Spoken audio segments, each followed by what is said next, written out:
안녕하세요. 녹색당 공동운영위원장을 맡고 있는 하승수입니다. 지금 우리나라에서 아주 중요한 재판이 하나 진행되고 있죠. 비서를 성추행한 혐의를 받는 안희정 전 충남지사가 오늘 항소심 마지막 공판에 출석합니다. 2월 1일 날 항소심 판결이 선고될 예정에 있습니다. 1심 무죄 판결, 약간 어이가 없었습니다. 1심에서 무죄 판결의 근거로 삼았던 내용들이 도저히 이게 말이 안 되는 것들이 많았거든요. 무죄 이유 중에 하나가 최초의 성폭력이 일어난 날 아침 식사를 순두부를 먹기 위해서 피해자가 안희정 지사가 순두부를 좋아한다고 순두부 식당을 찾았다. 또는 저녁에 안희정 지사와 같이 와인을 마셨다. 이런 걸 무죄 판결의 이유로 상식적으로 좀 이런 게 무죄 판결 근거가 된다는 게 좀 도저히 납득할 수가 없어가지고 정보공개 청구를 저는 궁금한 게 있으면 많이 해보는 편입니다. 정보공개 청구라는 건 모든 공공기관에 대해서 다 할 수 있거든요. 안희정 전 지사가 충청남도 도지사라는 또 차기 대선 주자라는 위치에 있었고 피해자 같은 경우도 안희정 전 지사의 수행 비서로서 일종의 공무원 신분이었습니다. 충남도청에다가 정보공개 청구라는 걸 누구나 다 할 수 있습니다. 우리나라 국민이면. 그래서 제가 충남도청에 성폭력 사건이 일어난 해외 출장이나 국내 출장이나 이런 거에 대한 자료들을 정보공개 청구를 해봤고요. 그 다음에 피해자가 도지사 수행비서가 되는 과정에 대해서 정보공개 청구를 해봤습니다. 그 안희정 지사에게 좀 질문해야 되는 것들이 저는 이 과정에서 상당히 좀 많이 나왔다고 생각합니다. 일단 안희정 전 지사와 피해자가 첫 번째 성폭력 사건이 있었던 러시아 출장을 가게 됐어요. 그게 2017년 7월 말의 일입니다. 러시아 출장을 갈 때 보통 공무원들이 도지사 같은 사람이 해외 출장 갈 때는 출장 계획서를 쓰고 갔다 오면 출장 보고서를 내게 되어 있습니다. 그 러시아 출장 계획서에 대해서 정보공개 청구라는 걸 해봤습니다. 지금 보여드리는 이 계획서는 7월 21일 날 작성된 겁니다. 이 해외 출장이 7월 27일부터 8월 1일 사이에 있었는데요. 그 중에 성폭력이 일어난 날은 7월 30일입니다. 그리고 이 계획서는 7월 21일이니까 이 계획서가 이 해외 출장의 당초에 어떤 일정과 어떤 계획으로 해외 출장이 진행될 예정이었는지를 알 수 있는 자료고요. 이 자료를 보면서 그동안 조금 알려지지 않았던 새로운 사실을 저도 알게 됐습니다. 그 순두부 건인데요. 1심 무죄 판결을 내린 재판부는 성폭력 사건이 일어난 날 아침에 피해자가 도지사를 위해서 안희정 전 지사를 위해서 순두부를 하는 식당을 찾았다. 러시아 현지에서 이런 걸 이제 무죄 판결의 이유 중에 하나로 썼는데 실제로 계획서상으로 7월 30일 날 아침 식사는 어떻게 하기로 돼 있었는지를 한번 봤습니다. 7월 30일뿐만 아니라 이 해외 출장에서 아침 식사는 호텔 내에서 해결하는 걸로 돼 있었습니다. 지금 보여드리는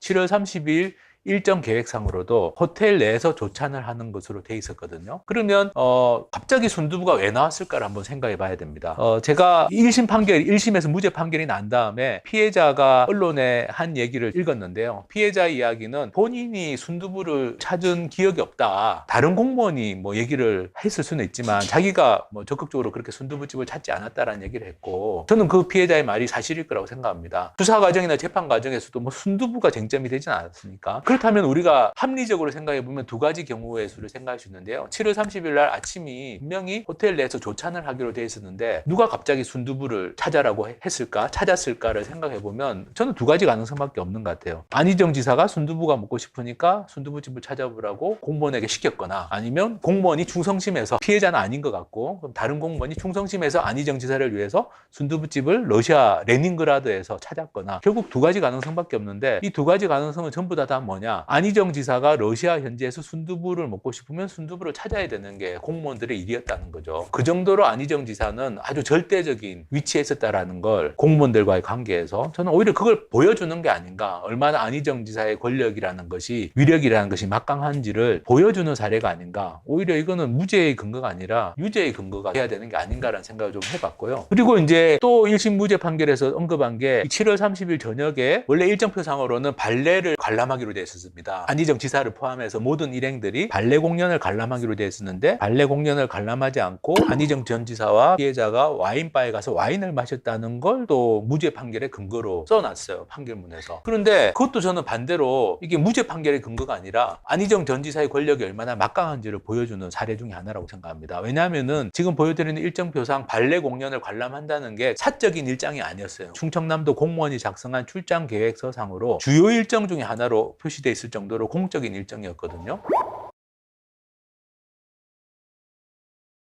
피해자는 수행 비서였기 때문에 그냥 지사의 지시에 따라서 와인바에 따라갈 수밖에 없는 본인 의사와 무관하게. 그리고 그 와인바에는 그 안희정 전 지사와 피해자 말고도 통역을 담당했던 부부도 같이 동석을 했다라는 게 1심 무죄 판결 후에 반박됐던 사실관계입니다. 실제 사실이고. 그렇기 때문에 최초의 성폭력 사건이 있은 첫날 저녁에 와인바에 갔다는 것도 마찬가지로 안희정 전 지사의 권력이 얼마나 막강한지를 보여주는 오히려 사례지, 이것이 무죄 판결의 근거가 된다는 건 말도 안 되는 이야기입니다. 1심 무죄 판결은 결론을 내려놓고 이런 사실관계들을 어거지로 다 끌어맞췄다라고 볼 수밖에 없다라고 봅니다. 이 도지사와 수행비서 간의 관계가 얼마나 절대적인 관계인지는 이 해외 출장 계획서를 보면 같이 출장을 가지만 비행기도 다 달라요. 예를 들면 안희정 전 지사가 타는 비행기 칸은 비즈니스 칸입니다. 그래서 출장비 자체도 같이 출장을 가는데도 직급에 따라서 출장비가 이렇게 다릅니다. 안희정 지사는 항공료가 570만 원 들어가는 비즈니스석을 타고 같이 가지만 다른 사람들은 이코노미석을 타는 거죠. 같이 해외 출장을 가지만 철저히 계급화된 구조로 출장을 수행할 수밖에 없는 구조에서, 특히나 이제 이 당시는 피해자가 임용된 지 한 달도 안 된 시점이었거든요. 이런 것들을 1심 판결이 저는 제대로 보지 못했다. 그리고 저 피해자가 공무원으로 임용되는 과정을 한번 봤습니다. 왜냐하면 7월 3일 날 임용이 되고 7월 30일 날 최초의 성폭력 사건이 있었기 때문에 저는 개인적으로 이게 상당히 좀 의심스럽습니다. 피해자가 임명되고 한 달도 안 돼서 최초의 성폭력 사건이 일어났다면 임용 과정에서부터 뭔가 안희정 지사의 의도 같은 것이 개입되지 않았을까라는 합리적 저는 의심을 할 수밖에 없다고 보는데요. 실제로 그래서 피해자가 어떤 과정을 통해서 수행비서가 됐는지를 공문서를 통해서 한번 확인해 봤습니다. 공문서를 통해서 확인해 보니까 전에 수행비서를 했던 분이 있었어요. 그분이 쉽게 말하면 갑자기 그만두고, 그러니까 너 그만둬 해서 그만두고 피해자가 수행비서로 임명이 된 거거든요. 여러 가지 언론 보도나 이런 사실관계들을 봤을 때. 그런데 제가 막상 공문을 확인해 보니까 의원 면직으로 처리가 돼 있더라고요. 해고도 아니고 뭐 해임도 아니고 그냥 의원 면직으로 돼 있었습니다. 의원 면직이라는 건 잘 아시는 것처럼 이게 본인이 원해서 면직이 되는 거거든요. 내가 원해서. 그러니까 사실 본인 의사하고 무관하게 면직이 됐는데 그냥 형식은, 법적인 형식은 의원 면직으로 처리가 된 건데, 여기 이 의원 면직 처리를 한 공문을 보면은 도지사 안희정이라는 이름이 나옵니다. 일반적인 공무원들을 임용하거나 면직할 때는 도지사까지 결재를 하지 않습니다. 그런데 이건 도지사의 비서진이기 때문에 도지사가 직접 관여해서 결정했다는 거죠. 이 사람을 그만두게 해라는 것도 안희정 지사의 최종 결정이었다는 것이 서류상으로도 확인이 되고요. 그래서 7월 3일 날 어쨌든 피해자 이전에 수행비서를 했던 사람은 사실은 본인이 원하지 않았는데 형식은 의원 면직이라는 형식을 가지고 그만두게 된 거죠. 그만두게 되고 바로 이제 피해자가 같은 날 임명이 됩니다. 임용 서류를 봐도 역시 마찬가지로 이렇게 되어 있습니다. 지방별정직 6급 상당의 임함, 6급 상당의 이제 수행비서 자리인데요. 형식적으로는 비서지만 충청남도 자치행정국 자치행정과에 근무하는 형식으로 되어 있습니다. 역시 마찬가지로 보면은 이 결재 문서 밑에 2017년 7월 3일 도지사 안희정이라는 이름이 뜨거든요. 이건 직접 안희정 지사가 결재해가지고 피해자를 수행비서로 임용하도록 최종 결정을 했다라는 것이 이제 서류상으로 확인이 되는데, 피해자를 임용하는 과정에서 시험이나 공개 모집 같은 절차는 없었습니다. 수행비서 같은 비서진을 임명할 때는 그냥 서류를 내면 신원조회만 거쳐서 임명하는 거거든요. 사실상 사람을 내정해놓고 임명하는 건데, 그렇다면은 이 임용 과정에서 안희정 지사는 언제 피해자를 인지하고 최종적으로 이 임용을 결정했는지도 저는 밝혀져야 될 부분이 아닌가라고 생각을 합니다. 이렇게 임명이 되기 때문에 도지사와 수행비서의 관계는 절대적 권력 관계일 수밖에 없죠. 사실 법적으로는 어쨌든 별정직 공무원도 공무원 신분이기 때문에 징계나 이런 게 아니면 마음대로 해고는 못하게 돼 있습니다. 도지사 수행비서도 도지사 임기 때까지는 근무할 수 있도록 돼 있거든요. 가령 도지사 임기가 안희정 전 지사가 정상적으로 끝났으면 작년 6월 30일까지는 비서진도 근무할 수 있도록 돼 있습니다. 그 전에 해고하려면 징계 사유 같은 게 있어야 돼요. 근데 그게 없으니까 이제 사람을 의원 면직이라는 형식으로 해고를 한 거죠. 해고를 할 정도로 도지사는 누구를 채용할지, 또 이 사람을 언제든지 자기 마음에 안 들면 그만두게 할 수 있는 막강한 권력을 가지고 있는 거죠. 이런 도지사와 수행비서 간의 막강한 권력 관계라는 것은 1심 재판부도 인정을 해서 위력은 존재한다고 했는데, 그런 권력이라는 게 명시적으로 행사되는 게 아니라 이런 권력 관계면